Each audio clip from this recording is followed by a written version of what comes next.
once a month, we focus on mini workshops or mini trainings, which is what you're in right now. And today's mini training is all about public speaking, how to up your skills as a public speaker, how to make you a better public speaker, how to give you confidence as a public speaker, and all some of the tips and tricks that I've learned along the way about how to perfect your public speaking. But this is an interactive conversation. So if you feel my eyes going from yours down over here, it's because I want to see what Giacomo just said. I want to see what Ellen just said. I want to see what you just said, because I'm hoping that you make this an interactive chat with me as you have questions, as you have things that you want to ask about. That's why you might see my eyes going down here to Giada from Italy or Joel from Zambia. I want to say hi to you. I want us to all feel like we're in the same cozy coffee shop together. So let's kick things off. Let's get rocking and rolling. First and foremost with our agenda. I want you to know what's going on. I'm a New Yorker at heart, and we like to know where and when the train is coming into the station. So here is our agenda for the day. Check mark on the Meet Kim. That's me. You've already done that. I'm right here. We are going to go over the 3 acts of public speaking to kick us off. We are going to focus on pre-speaking, then post-speaking, then Q&A. But a little bit of an insider scoop. The Q&A is in real time. So if you have questions as we're going through things, I am hopefully somewhat multitasking, looking at your questions, also presenting and bringing the energy from me to you. Don't forget to ask questions. And then as always, hit the follow button on LinkedIn. Why do I say this? It's because once again, sadly, I don't know how the algorithm works. It's a foreign concept. I don't understand how it works all the time. What does that mean? That means that I can't help if you don't know when things are happening. We get emails all the time saying, I can't find the event link, or when is this thing happening? I saw you talk about it. I don't control the algorithm. So the only thing that I know to say is hit the follow button. And statistically, you will then have better odds of knowing what's going on and when, because it will deliver my stuff straight to you. So again, hit the follow button on LinkedIn. The to-dos are take some notes, and then most importantly, set aside time to do the work. But rest assured, we will also be taking notes for you. That's right. We will be taking notes for you in the chat box. In the chat box, we will drop a link that you can go to get notes of today's session. So if you miss a couple notes, or you have to dip out early, or somebody calls your phone, don't worry. We will drop it in the chat box, and that way you can go get the notes. We would put a banner up on here, but honestly, they're never clickable anyways. So it doesn't quite make sense. But just know that if you don't feel like taking notes, we got you. Don't worry. So let's start off by first figuring out where we all are, which is, let's talk about public speaking. And what advice have you heard about public speaking in the past? Maybe this is a tip or trick or something somebody has given you and said, hey, here's what I think is a really, really great tip or fun fact that you should know about public speaking. So go ahead, drop it in the chat. What have you heard? Some kind of sage wisdom about public speaking. I know it's kind of an interesting topic. So I'm curious to hear what you've heard as sort of some best advice from your travels. Brian, know your audience and to present with impact. It's a good piece of advice that you've heard. We're seeing be prepared. That is also true. Being prepared is going to be big. Laura, practice, practice, practice. That is absolutely true. And Kelly, with probably what we've heard a lot of, picture everybody in their underwear. That is something I think we've all heard 1 or 2 times. Practice in the mirror from Victoria Grace. Know your audience. Jeff, hand gestures. Joe keeping a paper clip in the hand to calm the nerves. These are amazing pieces of advice in the chat. And it just goes to show that there has been so much advice over the years all about public speaking. But I think Kelly hit the nail on the head when she said most of the advice that we get these days, it is to imagine people naked. I have got to think that is the worst advice I think I have ever heard in my entire life. First of all, I just think that is kind of gross. I don't know about you, but I don't want to be picturing anybody naked unless the audience is full of some Hemsworths. Okay. But just as a general rule of thumb, we don't want to see you in your underwear. We don't want to see your drawers. I don't want to envision that. You don't want to envision that. Nobody wants to picture that. It's sort of old school. It's not the best advice, but it's also not the worst advice, although it is pretty bad. For me, what I think a common mistake is about public speaking is when we're thinking about public speaking, we're doing just that. It's picturing everybody in their underwear. We're already on stage. We're already thinking, okay, here's what I have to do. And most of the advice that I was seeing that you guys were dropping in the chat, it was all about when you're on stage. Open with a joke, do something with, your hands, paperclip, hand gestures. And while that's all great advice, I don't think it captures the full breadth of public speaking. When in actuality, there's actually 3 distinct parts of public speaking. There's the pre-speaking, there's the speaking, which is kind of where you get the most advice, things like make eye contact, things like open with a joke, things like picture people in their underwear. And then there's also the post-speaking. So most of the advice that we hear is in this yellow section. It's in the how you can be confident when you're actually speaking.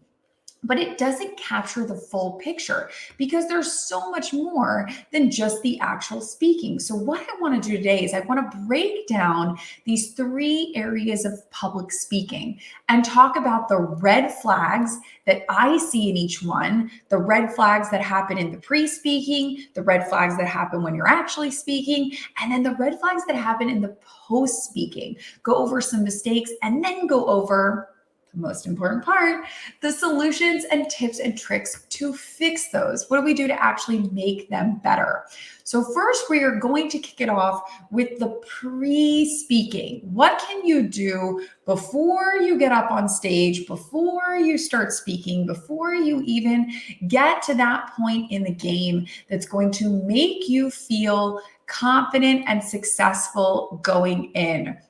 So I'm just curious, drop in the chat what you think one of the biggest pre-speaking red flags is. What do you think a pre-speaking red flag might be? Something that you should have done beforehand, but maybe you didn't, because I pulled out a really good one for you today. And I don't know if anyone is going to guess this one, but it's one of the most important. So I'm curious, drop it in the chat what you think is a pre-speaking red flag that you should be doing, but you don't normally do, or you think that other people should be doing, but that they don't normally do.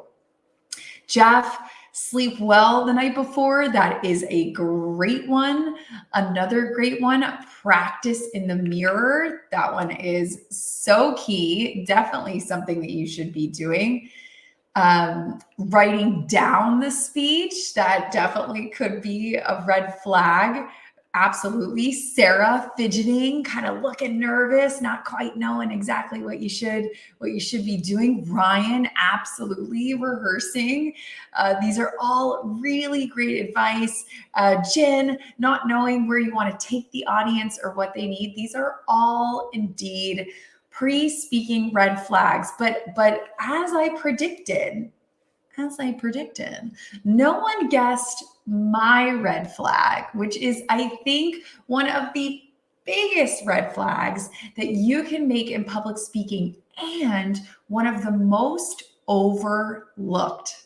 That just a lot of people don't make time for or don't do. And that is morning of decisions. you are going to be so nervous. You are going to be so stressed. You are going to be nitpicking what you're going to say and when that, or you're going to be late. You want to be 10 minutes early. You don't, okay. Morning of decisions. That is one that you absolutely red flag. You want to minimize your morning of decisions as much as humanly possible. What does that mean? That means I want you to already pick out your outfit. Already. I want you kind of like Steve Jobs always said, it was the black turtleneck and the slacks. He sort of eliminated all of his decisions that morning by the black turtleneck and the slacks. I want you to eliminate that decision from your day. When it comes to public speaking, you wake up, you can always worry about what you're going to say and are you going to be early, whatever, but you never have to worry about the outfit. The outfit is already figured out. It's already laid out. You got it. Boom, done. Don't even have to think about it. So you're not, as this picture shows, standing in front of your closet going, oh, I don't want to wear that. Oh, wait, this fits a little funny. Ooh, this has actually happened to us all once or two times. You put something on and you're like, ooh, I don't think I've put this on in a while. Maybe it's a little tight. Maybe it's a little loose. You think I'll wear that purple dress. Oh, yeah, I'll wear that blue tie. The morning comes, you can't find the blue tie. You panic. You put on the purple dress the morning of, you notice there's a stain. You notice that there's something on that you didn't see. And then the panic starts. Oh no, now I can't wear the blue tie. Now I can't wear the purple dress. And it sort of devolves, right? So we don't want that happening the morning of. We want to eliminate that decision as much as possible from the morning of. Why? Because there also might be some unplanned occurrences that you just didn't plan for. What does that mean? That means, again, as many decisions that you can eliminate in the morning. It might be how you're going to get there. It might be what you're wearing. It might be what time you're going to leave the house. It might be what you eat that day. All of that is figured out the night before, the day before, the week before, so that the morning of you wake up and you don't have anything you necessarily have to do that morning, because unplanned occurrences are a real thing. You wake up, the dog has thrown up on the rug. You wake up, your kid is sick with the flu. You wake up, the babysitter cancels. There are unplanned occurrences. You wake up, the car won't start, the bus is late, that you want to make sure that you're not picking out your outfit and dealing with a dog that's throwing up. You're not trying to find that blue tie and trying to figure out what to eat for breakfast because now your spouse is out and they can't make you breakfast. So we want to eliminate those decisions because we have to plan for unplanned occurrences. Life happens, stuff happens. Hits the fan. You gotta figure it out. So you want to make sure that you're figuring out and leaving room for kind of those unplanned, holy moly day of occurrences that you just didn't plan for, but that accidentally happened. So also, because we want to make less decisions, not more. We want to have the least amount of decisions as possible the morning of your big presentation, your big public speech, the big thing that you have going on. So everything that you can plan for, whether you are planning for a dog sitter, whether you are planning for a babysitter, whether you are planning for something to happen, whether it's your breakfast or whatever it is. Maybe it's Sarah already setting out her black turtleneck for the day before. So whatever it is, maybe it's you've already tested Zoom. You've already logged in early. We want to make sure that you have the least amount to do the morning of. We want it to be easy, breezy, stress-free. Someone says, have you done this? Have you already thought of that? Already did that the night before. Already did that 2 days ago. Already figured that out last week. You've already sort of pre-planned, pre-made those decisions as much as possible. Because again, public speaking can make you kind of nervous. You're already going to have your nerves worked out. Angie's absolutely right. We want to minimize the cognitive load. We know that your mind is already going to be filled with, okay, now what do I say? How do I bring up and so the less that we can think about other things, the better. So out of all of those morning decisions, the one that I want to focus on the most, that again, no one figured out, but is most important, is your outfit run through. Why do I say that the outfit run through is important?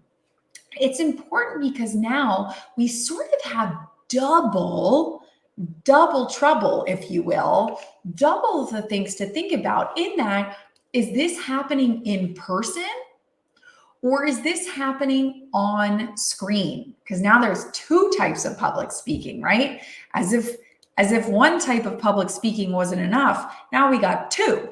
We got something like this, digital, and as we get back to live events, we have in person. So we also have to think, okay, my wardrobe is important if I'm in person, and my wardrobe is important if I'm on screen. Now you might be saying, well, why? If I'm wearing the blue tie, it's the blue tie. If I'm wearing the purple shirt, it's the purple shirt. But that's not necessarily the case. I know it might seem like it is, but we're going to do a little pop quiz right now, which is I'm going to put up a picture on the screen. And in the chat, I want you to tell me what every single person in this picture has in common. Are you ready? Get your finger ready to type.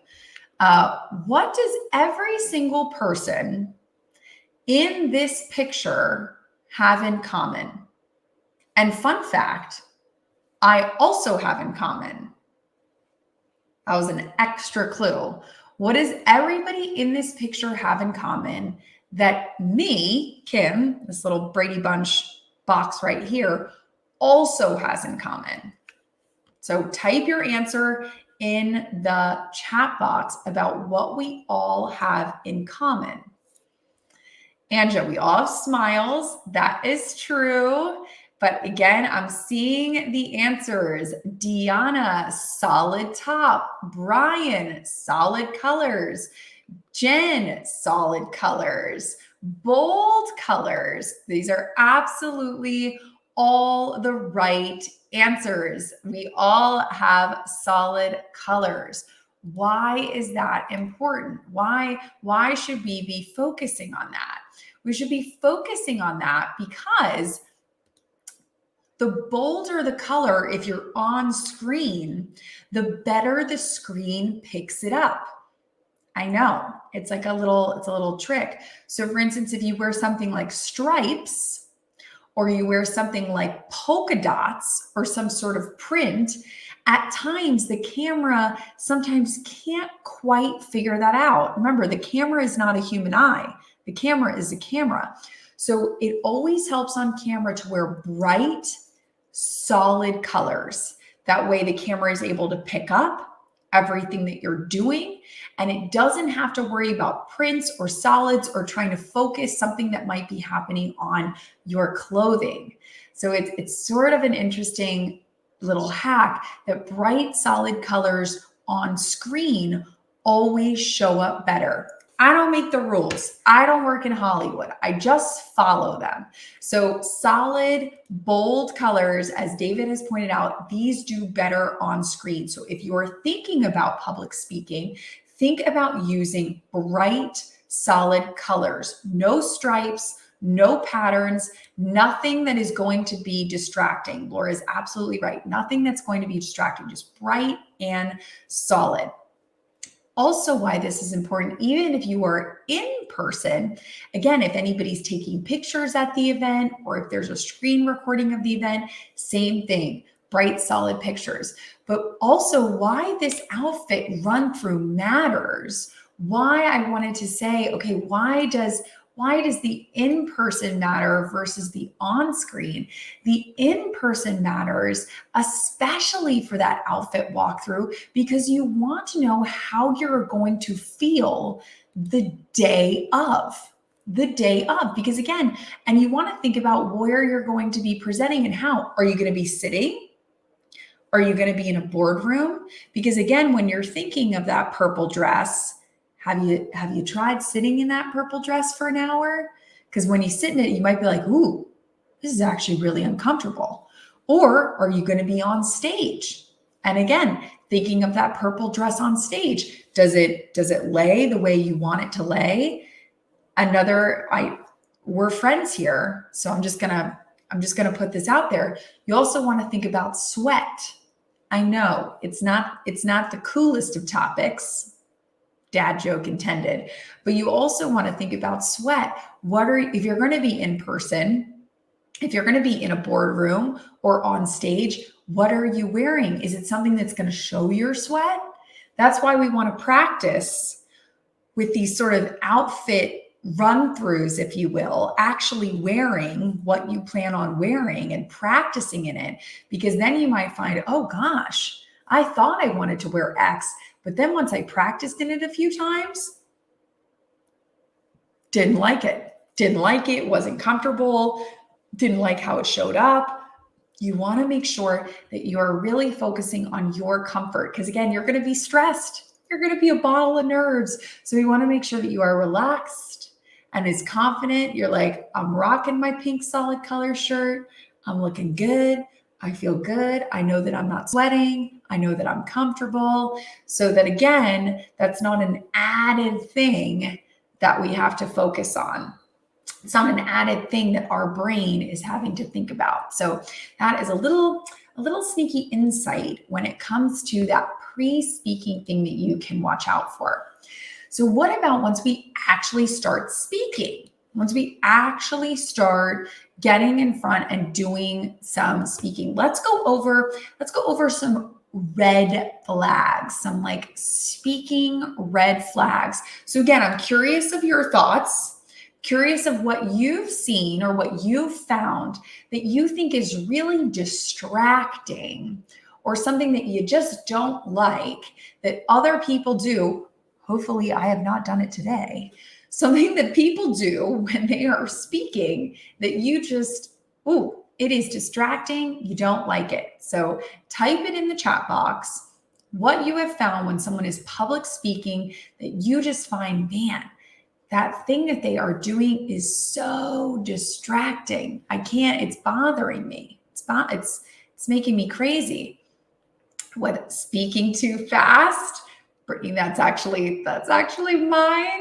Looking down, Jeff, that is a great one. Filler words, holy moly, are we all guilty of that in one way or another?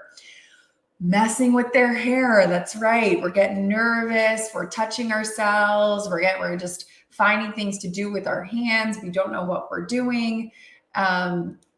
I just did it right there, as Brian said,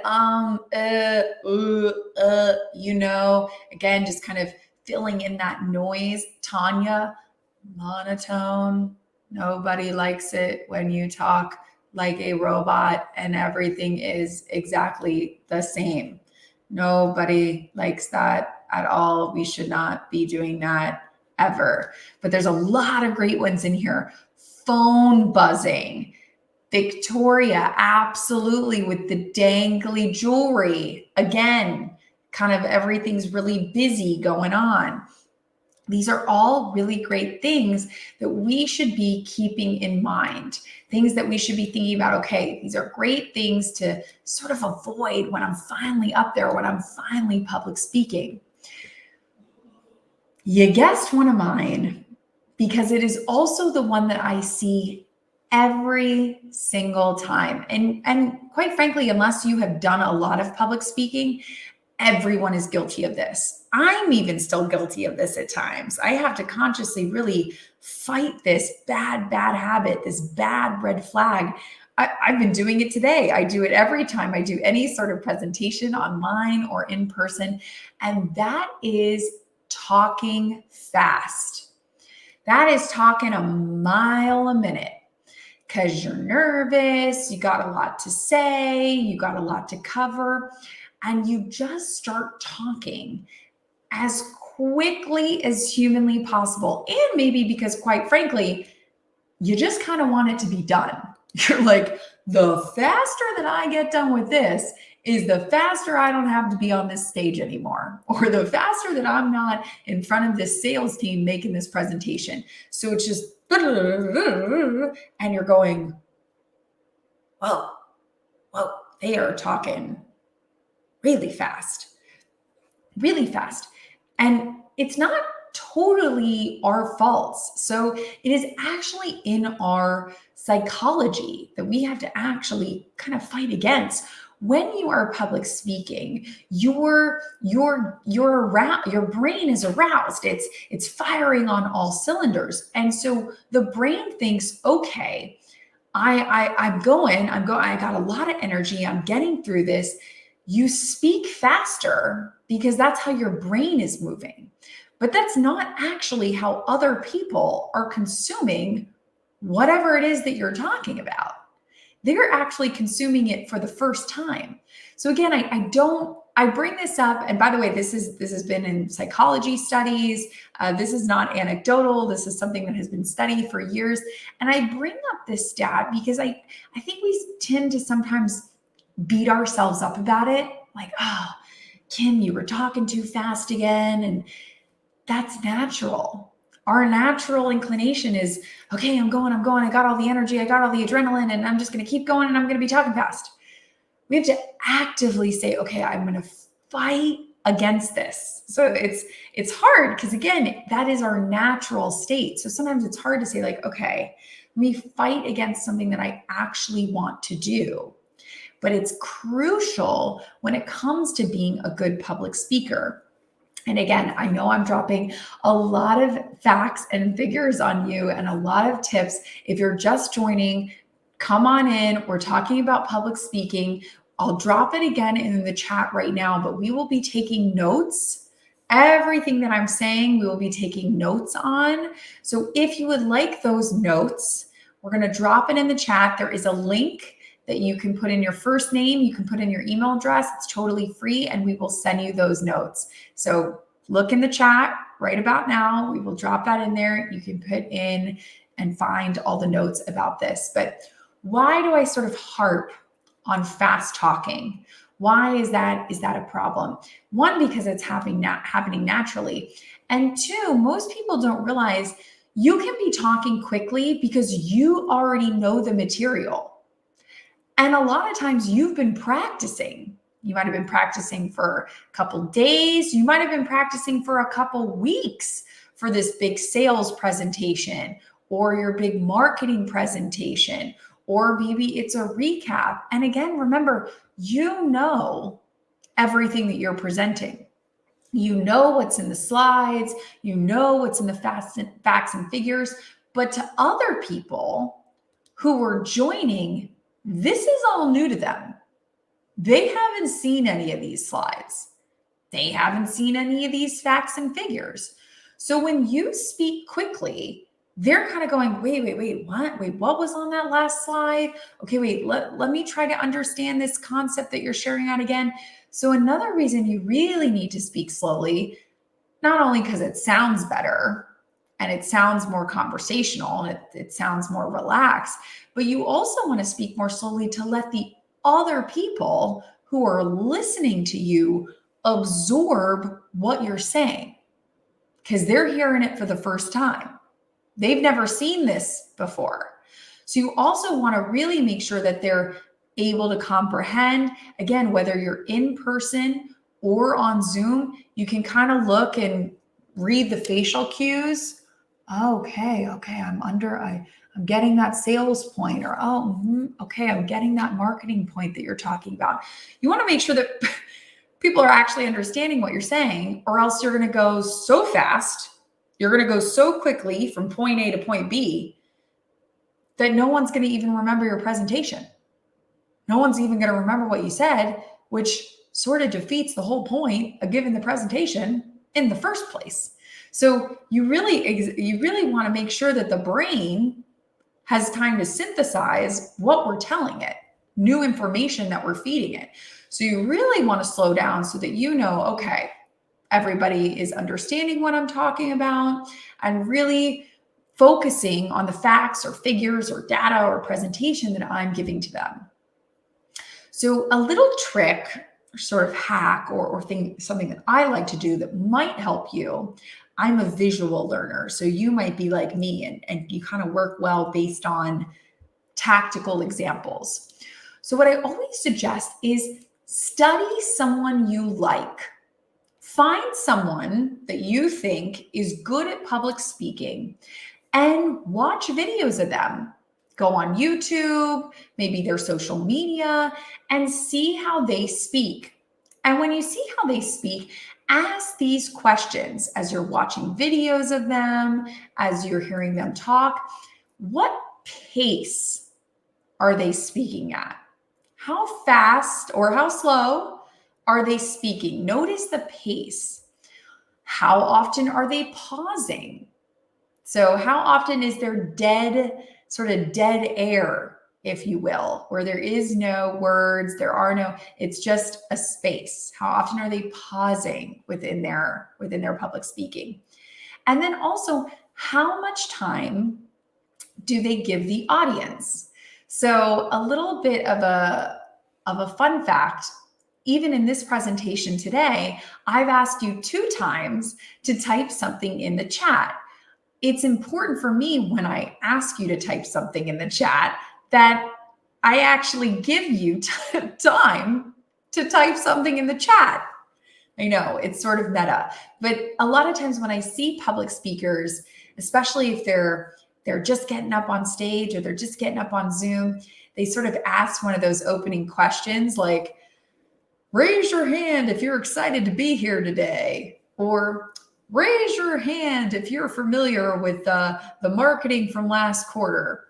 And then before anybody even gets a chance to say, well, I'm excited to be here today, or yeah, I remember that stuff from last quarter, they keep going. they just keep going with their presentation. And you're like, well, was that a question for us or was that a question for you? So you want to make sure that if you ask a question, who's excited to be here today, or, whatever question you want to ask, that you actually give time for people to answer it. They're going to be like, well, that was weird. I have no idea why Rachel asked me that question because she just kept going with whatever it is she was going to say. So you also want to make sure that you are watching people to say, okay, I got it. How fast are they talking? When are they pausing? And how much time are they giving the audience if and when they might be asking a question? So I thought it would be fun to share with you one of my favorite public speakers. So somebody that I've watched a lot of their speeches, and I have asked myself these questions, the exact questions that I gave to you. I watch other public speakers and I asked myself. So one of the public speakers that I think is just an amazing orator. Fun fact, if you haven't heard that word, orator, that is somebody that speaks publicly. An amazing orator that I have heard over the last couple of years, and you might be a fan of him too. But for me, that is former President Barack Obama. He is an amazing public speaker and is very, very, very much known for his cadence, the way in which he speaks. So again, those pauses, how fast he's talking. So now allow me to self-indulge and do a probably very, very, very poor presentation or imitation of Barack Obama. And whenever you see maybe comedians or somebody impersonating his speech, you even know when it's him because he has such a cadence in the way that he speaks. Because when Barack speaks, it's almost like a sing-song voice. The words just blend together. They find themselves just kind of going from one end of the sentence to the next. Now, that was a very bad impression, but you can see when you watch somebody over and over and over again enough times, you learn, okay, what are the sort of tips and tricks and how are they speaking and what does that cadence look like and what are the pauses that they're using? And then, kind of like my very bad impression there, you could maybe steal, we're all about copying homework. around these parts. You might just want to copy the homework of somebody who is already a good public speaker. And again, that's what I do 99% of the time.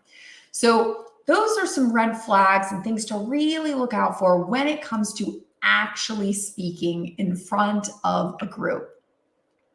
And so last but not least is we really need to think about the post speaking. So again, if we're thinking about this like a 3-part act, there's the pre-speaking, there's the speaking, and then finally there is the post speaking.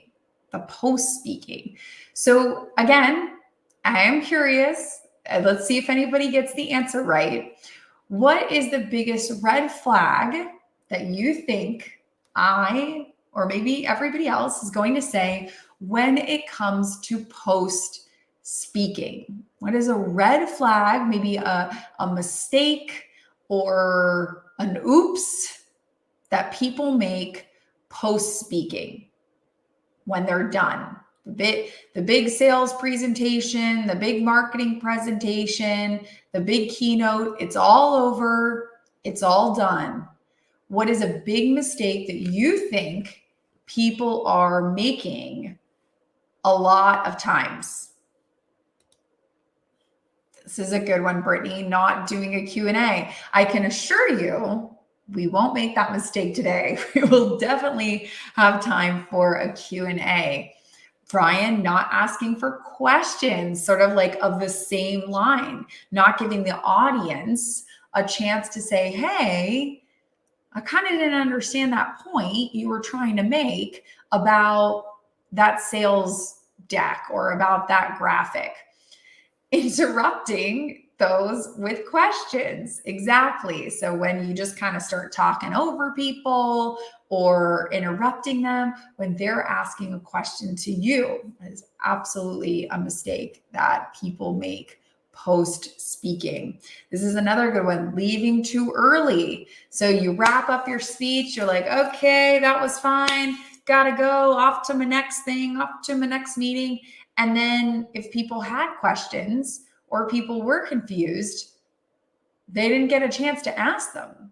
They were kind of left high and dry and maybe confused about what it is they were supposed to be doing.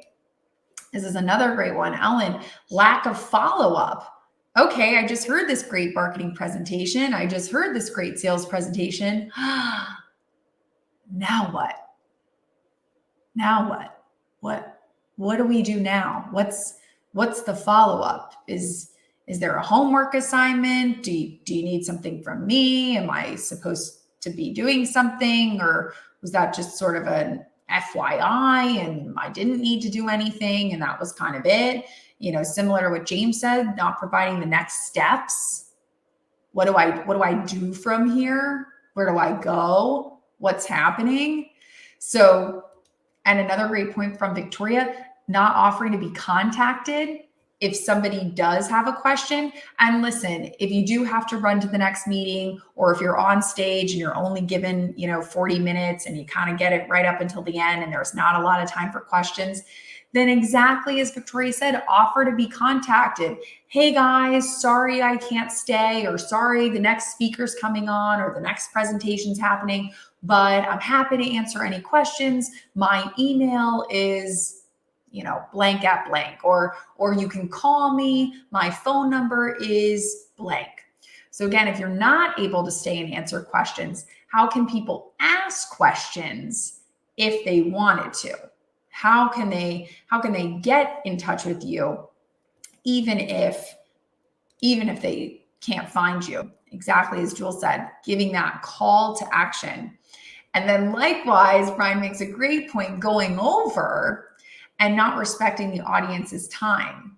That's also a post-speaking sort of red flag. You want to make sure people stay on time. You want to make sure you are getting them out of there at a time that keeps them ready to go for the rest of the day. So these are all really, really, really great red flags. But out of all of these red flags, once again, nobody guessed my red flag. I know This is why you're here, because I'm giving you the insider scoop, giving you the quick tips, the tips you might not know about. These are all great tips, though. I've been loving these tips. So keep them coming in the chat so that we can all keep helping each other. But the biggest red flag that I see post speaking, that just time and time again, it happens no matter what, is people get done speaking and it's party time. The work is done. Pop the champagne. We're done. We're done. Don't have to do that presentation anymore. Pits are sweating. You don't have to worry about it anymore. Like, party on. Don't have to worry. Work is done. Put a fork in it. That's a wrap. That's a cut. That is one of the biggest red flags. Honestly, I know this is great. And I'm not saying don't celebrate. Of course, celebrate. You just did a great job. Absolutely celebrate. Have that cake, eat that cookie, order that ice cream, open up that champagne, whatever way you want to treat yourself, absolutely treat yourself. But just know that the work isn't done. The work is not done when you're done. And I use this Tom Brady example, and I know everybody's like, Tom Brady, you love him, you hate him. If you don't know who Tom Brady is, here in the US, we have the National Football League, the NFL. Tom Brady is one of our star NFL players here in America, if you are joining from abroad. So one thing that Tom Brady is always known for, and people sometimes criticize him about, is he is always studying past games. He's constantly studying past games. Okay, what did I do? What did this other player do? Just when he's done winning the Super Bowl doesn't mean he's done. He goes and rewatches that Super Bowl, even if he's already won it. Even after the confetti has sprung everywhere, he goes back and watches that and says, now where could I have improved? Now he went left and I went right, but should I have gone left too? He studies what it is that just happened. And that is the same thing that you should be doing every single time that you get done public speaking. Every single time. You should be reviewing what you just did. You should be watching yourself. And you might say, well, Kim, this is a marketing presentation, or, I'm not up on, no one's recording. Oh, just because no one's recording doesn't mean that you can't record. If you're presenting on Zoom and you're presenting to your greater sales team, maybe send an email to your boss and say, hey, I'm working on my presentation skills. Do you mind if I record, maybe not the whole meeting, maybe there's sensitive information, but can I record my section of the meeting? Or can you record the whole meeting and just give me my section? What boss, wherever it is you work, is going to say, okay, you're trying to make yourself better to help you and help our whole team. Yeah, I'm not going to let you do that. Yeah, I actually want you to be worse. I actually don't want you to be better. If you could just stay kind of on the worst level, that would be great. No one's going to say that. People obviously want you to get better. And you might say, well, I'm doing it in person. I'm doing it in person and there isn't anybody recording the meeting. Guys, these things are great recorders. Get yourself a tripod from Amazon, put it, and by the way, even if you want to record yourself on sales calls, set it up and record yourself while you're doing sales calls. You can always record yourself and watch it later, watching yourself on the video after the speech, exactly as Kelly is saying. When you watch yourself, you can actually study what it is you're doing. And there's two ways that I want you to watch yourself, okay? Not one way, but two ways I want you to watch yourself. And this is really, really important. And a lot of people don't recognize this, but both of these ways are really, really crucial. Number one, I want you to watch yourself with the sound on, but no visuals. no visuals. So sound on, and maybe that means you cover up the screen. Maybe that means you close your eyes, but I just want you to listen to yourself, not watch yourself, not watch maybe something that you might be doing, but just listen. And again, listen, did I pause? Did I talk too fast? Did I use a lot of filler words like or ah or or ah? Just listen to yourself. So again, cover up your screen, close your eyes, whatever it takes. Do not watch yourself. Just listen. Listen and observe. Okay, where did I pause? What was my cadence? Really focus in on listening to yourself. So that's way number one that I really want you to focus on and kind of narrow in on. So you might have already guessed number two, which is I want you to watch with the sound off, no sound, put it on mute, turn the volume all the way down. And I want you to just watch the visuals. Only watch the visuals. Were you playing with your hair?